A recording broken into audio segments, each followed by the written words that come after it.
My name is Ross Simmonds. I am the founder of a company called Foundation, as well as the author of a book called Create Once, Distribute Forever. Happiness to me has always been defined ever since I wrote it down in my yearbook back in the early days, where I said, find things every single day that give you joy. And from the moment you wake up until the moment you close your eyes at night, try to do those things as much as possible. And for me, that's always been happiness, being able to wake up and go to bed and do the things that give me joy in between. Man, Russ, I love that, man. So in your yearbook, you mean like high school yearbook? Yeah, and my high school yearbook, it was like the thing, you know how you get to like sign something at the bottom of Yeah, your like thing? Yeah, in mine it said, my goal in life is to wake up, go to bed, and do what gives me joy in between. And I've always strived for that, even today, and I live by it and remember it all the time. that's beautiful. Well, I bet the family's giving you a lot of joy, huh? How the kids? Tons of joy. The family is amazing. Three little ones. It's a lot of fun. Kids have been the ultimate mental shift that has been necessary. It makes things go by faster, but it also requires me to kind of slow things down a little bit as well. But it's been fun. I love it. Dad is the best title that I've ever had in all my life. I love that. Well, congrats on that as well, my friend. Thank And you. congrats on Appreciate a it. great book. The book Thank is you. Thank you. fantastic. It's really good. I dove into it. There's lots of stuff we could talk about, but I got to ask one silly question first. So, are you related to Richard Simmons? Any relation? No relation to Richard All Simmons. right. I know that it's funny. Back in the day when the internet first got started, people would try to find out who I was, and they would go to Google and they type in Ross Simmonds, and the only people that would show up was like Richard Simmons, Gene Simmons, Rick Ross, and like some random guy named Ross Simmonds as well. And that was like the early days of the like internet version of Ross Simmonds. And I can remember like no one being able to find me except for Richard Simmons. And I was like, I got to beat this guy. Like he's owning my name.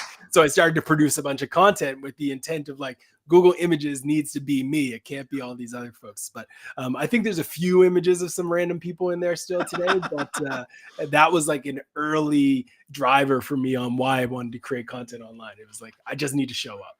There you go. Yeah. Speaking of showing up, man, you show up well in the Thank you. book. So Appreciate so let's talk about your Sherlock Homeboy method, it. Yeah. which I think is Yeah. super Let's do funny, it. man. Let's Yeah. talk about that. So what is this Sherlock Homeboy method of content distribution? Yeah, so the Sherlock Homeboy methodology is this idea of essentially reverse engineering. So I'm a big Sherlock Holmes fan. I love the movies. I've always been a big fan, and I've been a geek my whole life. So the idea of aspiring for Sherlock Holmes level like intuition and excellence as it relates to cerebral ability would always be like a goal for me. My wife has it. I don't have it, but I strive to be there someday. When I look at business, when I look at marketing, when I look at growth in general, I believe in using what I call the Sherlock Homeboy method, which is essentially you need to start from the goal, someone or a brand or a business that has achieved something, that has unlocked success at something, and then work your way backwards using essentially your Sherlock Homeboy technique to reverse engineer what led to success for them. So for me, when I go into a new channel, I oftentimes will identify who is the best at YouTube. And then I will spend hours studying the ways in which they're using that platform and then use that to inform my own approach. Or I'll look at how someone is leveraging a channel like LinkedIn, see who's generating traction, reverse engineer that. Or if we go from a client perspective and I'm looking to understand how a client can achieve a certain goal, I'm going to look at where their audience is spending time, what stories are resonating in those communities, and use that. So for me, the Sherlock Homeboy methodology is essentially just being curious about different things. You don't need to just apply it to marketing. You can even apply this to happiness, like to that point, right? Like I think if you applied the Sherlock Homeboy methodology to happiness, I personally have done this by like looking at people like my mom. My mom is like ridiculously big into community. She loves giving back and she's always happy. Like she's once in a while, she gets upset because I do things like go skydiving and stuff like that, but that's a different discussion. But like, she's generally a very happy person. And for me, I use my Sherlock Homeboy method to be able to say, okay, mom's super happy. Why? Because she gives more than she takes. So she's constantly out in the community. She's constantly like acting like a service to others, and that gives her joy. So when I see that, I can be like, all right, I'm going to emulate that and use that. And hopefully I can see if that provides me with happiness. And funny enough, if you do things that other people do that are typically happy, you tend to get happier too. So that's kind of been not only a mantra and an idea that I've embraced in my professional career, but also in my personal life as well. Absolutely. Wow, that's great. And it's great to hear that you have such a cool mom, that she's all about giving and all about happiness. That's really Yeah, cool, she's man. on another level. That's awesome. That Yeah. is awesome. Cool. Cool, cool. Well, let's move in from the homeboy method to the remix, which I Yeah. really like, man. You talk about the remix, and I got to tell you, this is the one that stood out to me as Mm, something that we got to talk about. So talk to me, love it. what the heck is a remix, and how Yeah. does that work when it relates to marketing? Yeah, so everybody has heard of a remix as it relates to music. And essentially that's like taking something old, turning it into something new, bringing in new features, bringing in a new beat, bringing in a new artist, modifying a few elements of it, all of those things. You bring that to life and the audience will respond well to it. All you need to have in the original is like a little bit of a spark, a little bit of an idea that really resonates with culture, that resonates with people. As marketers, as creators, as people who build things online, oftentimes we'll create things that have a spark and then we let it collect us. We assume that that's the day in which it existed and it no longer needs to be used and repurposed. When in reality, we should be remixing our greatest hits. If you have an asset, if you have a piece of content, if you have a video, a podcast episode that really resonates with people, you should be remixing that. You should be turning a podcast into a LinkedIn post, into a carousel, into a video asset, into a YouTube short, into a Instagram reel. You can turn these things into so many different assets and find unique and interesting ways to add a spin to it. And I think for creators, we need to get inside of the head of kind of the big brands like Disney, who every few years they remix one of the stories that we all fell in love with. Lion King 2, 1.0, 2.0, 3.0, then they throw Beyonce into it. Like they're always remixing old stories, right? And for us as marketers, as creators online, we too need to be familiar and comfortable remixing our greatest hits and bringing them back to people and giving them to them on a regular basis. Yeah, I love how you showcase Disney in the book. It's so powerful and it's Thank so you. interesting because you talk about, you didn't talk about the Avengers, but the Right. Avengers are essentially comics True. remixed. Exactly. I mean, really, there's nothing simpler than taking something that's already been successful Yep. and then spinning it into a movie, spinning it into the What If series, spinning it Right. into Right. anything at all. But why do you think that marketers are reticent to embrace that, Ross? Yeah, I think the main reason why marketers are a little bit hesitant to embrace the remix is because they overestimate how many people they've reached the first time, and they Mhm. underestimate how busy everyone else is. And we all think that we're going to remix something and adjust something, and people are going to call us out and say, I've seen this a million times. Like you've said this 20 times. But in reality, most people haven't. Most people are caught up in a lot of their own day to day. And we as marketers get in this rabbit hole of always trying to come up with something new instead of remixing things from the past. And I think honestly, it's marketers' fault. It's like the marketers have made the mistake for the last 2 decades of preaching at the top of their lungs. Everybody just needs new content. Create content, create content. The world will be yours. And the marketing industry has listened. And I am guilty as charged. I can remember back in like 2019 going on stage and saying, create a bunch of content every single day. You just need to create, create, create. And people listening, but those folks not realizing you actually have to promote that content.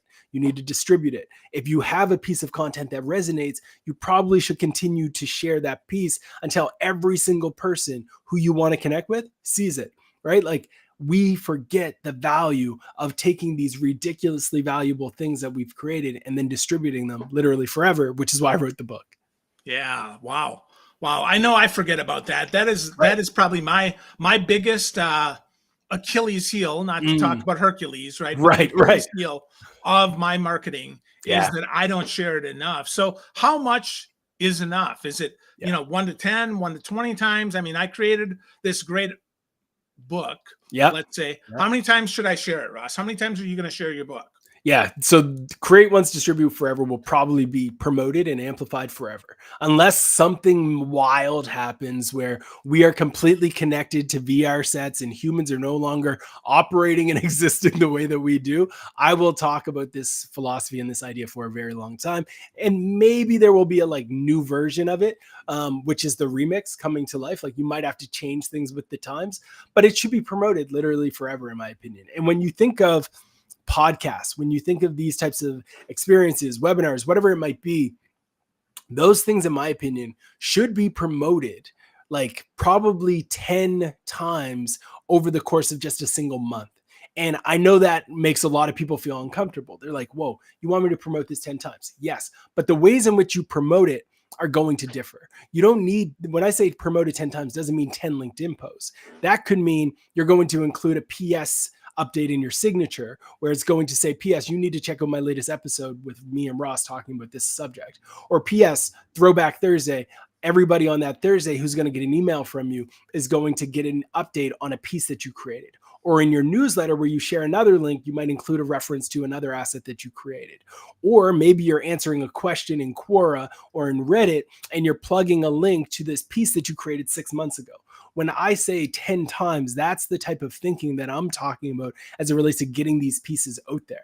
So for create once, distribute forever, great. People might not see it on my Twitter or on my LinkedIn account every day for the next week, but they can rest assured that I'm probably plugging it in a newsletter. I'm probably on a podcast. I'm probably on a webinar talking about it. I'm using different ways to communicate and distribute that story to get the same result, which is more people seeing and hearing about the thing I'm trying to get out there. I like that. And I think one of the things that you maybe didn't explicitly say, and that is don't promote it with exactly the same wording on this, on every different platform, right? Not just, don't be a link litterer. Exactly. I love that. I've never heard that. A link litterer. I love that. There you go. It's yours now. So with that, right? So people do that though. They just drop links. True. Because you talk about scheduling in the book. Yeah. And people just drop the same link over and over and over and over and over. And it's like, no. That's not what Ross is talking about. No. Talk to me about how different you have to be between Instagram and LinkedIn. Yeah. Every platform is different. There's a few things that make it different too. And the nuances of one platform can be substantially different and worth noting on another. So when you think of two different platforms, you have to recognize that there's always going to be different audiences. And there's always going to be a different reason why people go to these platforms. When someone is going to LinkedIn, they're looking for business related content. They might be looking for connections. They might be looking for a new job. They might be trying to elevate their career. So they have that mindset. On Instagram, people are typically trying to be distracted. If people are on Reddit, they're trying to be distracted or get some news or information, right? Like the mindset that your audience goes into these channels with is very different. So you have YouTube. It could be a whole wide range of different things. Like you could be starting with a search query. So you have to start with that understanding that the intent and the reason why people are there is different. Then you have to either one, flow within the way in which they expect content, or you must completely disrupt it and do something wildly different. So on LinkedIn, that might mean you're going to bring over a format that works extremely well on something like TikTok, and that's going to disrupt what people expect. That might work. Or you're going to think about, okay, we need to make this educational because people on LinkedIn want to be educated. They want to be informed. So we're going to provide them with that type of content. On Reddit, however, you might realize that if you took a link and you dropped it into one of the various subreddits, you're probably going to get blocked. Bye, Felicia, you're gone, you're done. Like, we don't want you here. And that won't be fun. So what you need to do is you need to actually reverse engineer and study the communities that you go into on a subreddit or some other channel and see what types of stories those people want. And then you give it back to them. So instead of just being a link litterer, great, call it. I love that idea. Instead of being a link litterer, you're going to be adding value with your links. So I'm going to answer questions in Reddit and I'm going to incorporate my link within it. I'm going to go into LinkedIn and I'm going to write a post in the format that people expect. So it's going to have a captivating hook at the beginning, might be a little bit dense in terms of text at the beginning. And then I'm going to have a call out at the bottom, driving people to the link. Or if I want to play and experiment, maybe I'll say, drop a comment below and I'll send you a DM with the link. So you experiment on the channels and recognize that same post doesn't work on Twitter. that same post will fall flat on Facebook. You need to differentiate and recognize the nuances again on each of these channels, which is why an entire section of the book is dedicated to like different channels and being specific around this is how you win on Reddit, this is how you win on newsletters, etc. Because I wanted to make it tactical so folks could take it and say, I'm using LinkedIn. Let me digest and understand LinkedIn as a channel. Let me use that specific part. Well, that's so powerful and such a great reminder for all of us that we have to be the same, repeat the same message, but differently on each and every platform. Right. It is not enough just to say the same thing, or it's not enough to post it once. Right. Like Cobbler here, I'm giving it back to you here because I know I don't do that. Right. So how do you make sure, Ross, that you do that? Yeah. Do you have a team now that does that, or what's the deal? I do have a team, but I've started this from the ground up, right? And from the ground up, I always embrace this same philosophy. And I'll talk you through exactly how it works. So essentially, I create a series of assets and stories that I want out there. So when you even said no link littering, in my mind, I'll talk you through how I would approach this as a concept that would turn into a bunch of different things. So link littering, that's the concept. I would write a few tweets that talked about that concept, and I'd use those two words constantly in them. And I'd start to look at the analytics I'd share them on LinkedIn as well to see how many are getting bookmarked, how many are getting likes, etc. At that moment, I'm looking for a signal. I'm looking for a signal that I have what I call content market fit. And I talk about this in the book. Content market fit is when you have content that resonates with your market. And if they show that they care about something I'm saying, the same way that I just resonated with that, that's when I'm going to double down. So how do I double down? I literally start to think, okay, I just created this post. It was short and sweet on X, and it resonated with people about link littering. Maybe I need to create a piece on 5 things that every link litterer does wrong. 5 things that every link littering reformed link litterer knows, or something like that. So I'd create a series of these different types of ideas, and then I'd start to schedule them. I'd start to write them, and again, start to see which ones are generating traction. If you have a list piece or a piece that's breaking out steps to do something, those are chef's kiss as it relates to carousels. So then I turn that into a carousel with the exact same content, except it's in a different format. Maybe I'd show a graphic or a visual of myself. I'd go into an AI tool to recreate me littering somewhere with a bunch of links. That would be the visual. And then I'm sharing that online as well. And then I'm seeing what type of traction I get. And then eventually I'm going to run a podcast or a webinar that is dedicated to how to stop link littering and why link littering is the #1 problem in social media today. And that's the webinar. That's the session. See how many people show up, start to chop up some of the key moments where I drop the mic and turn those into social posts. So that's the playbook that I would run. I'd stay true to that one simple idea of link littering, but I'd expand it around all of the different things that matter, or that somebody should know in that world and in that bubble. That would be my playbook from there.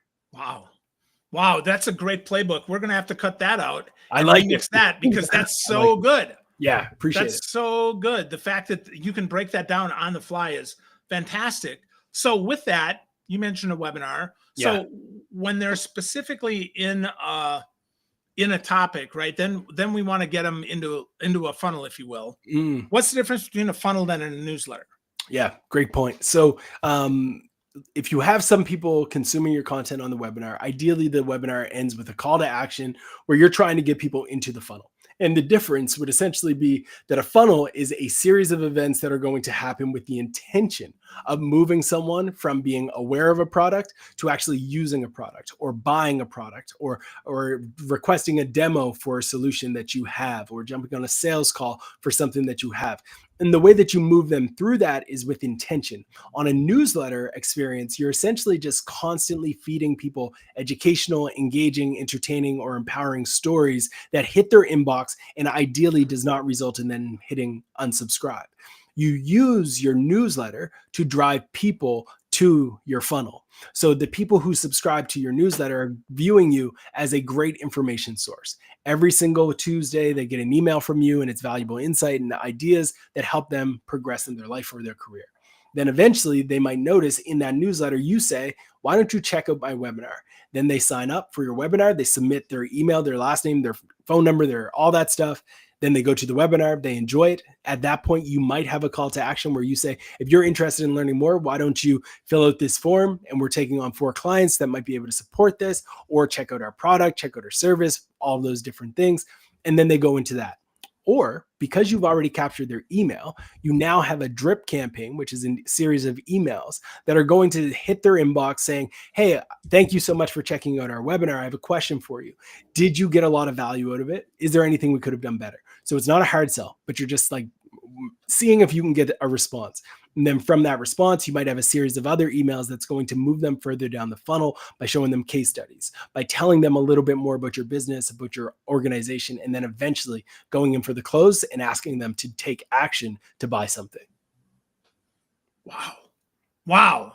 That's quite a breakdown there, man. That's quite a breakdown there. That makes so much sense. And yet so few. I'm guilty. I send a newsletter out. I never get anybody in a funnel. Right. I just educate. Yeah. And I never move them anywhere. So the goal then really is to move them from kind of a stranger to awareness, from awareness, hopefully to newsletter or funnel, depending on where they are, and then educate them enough so that you can drive them to somewhere where you can see whether or not they're a customer or not. Is that right?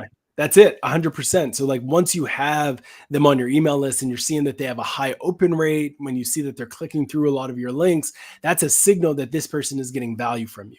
So now that you are getting value, you're giving them value, there's more likelihood of you being able to get some value back. You can now start to have conversations with them around, hey, I just launched this coaching course, or I just launched this community that is paid. I just launched this PDF that dives into all of the best episodes that I've held with all of the best tips. Do you want to pay $5, $10, 15, 20, 30, you name it, to get access to it? Those are the things that you can start to offer to people. And then at that rate, you can start to upsell from there. So it's like, if you can get someone to buy something for $100, you might be able to get them to buy something for $500. If you can get someone to buy something for $500, you might be able to get them to buy something for $9.99. So you can continue to move up in the ladder chain, the value chain. Ooh, I like that. So with that, you also talk about some cheat codes, including my favorite cheat code of all time, 4 Contra, up, down, down, left, right, BA. And because I had a little brother, it was always select start, because he had to get 30 lives too. It wasn't enough for me to play by myself. So with that, talk to me about some more cheat codes, Ross. Yeah. So one of my favorite cheat codes for distribution is on Reddit. And I know that a lot of marketers are hearing this and they're thinking, Ross, Reddit is not where I want to go. Reddit is the danger zone. I get it. I 100% get it. Like Reddit will tell you where to go and how to get there really, really fast. But Reddit is a great place for marketers to do 2 things. One, listen. If you go into Reddit, you can go up to the search bar and you can type in site : your URL. Smash the enter button, and it will show you all of the moments in which your website was linked to on Reddit.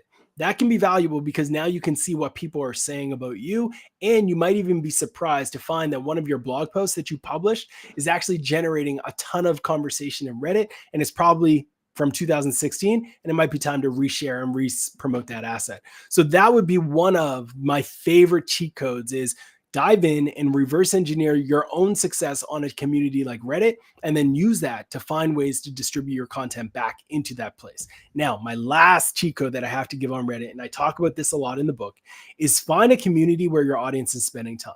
And when you find that community, sort the content by top posts. When you sort content by top posts in a subreddit, you're only going to see the cream of the crop. You're going to see the best posts within that community. And that should tell you as a creator that this is what that community wants.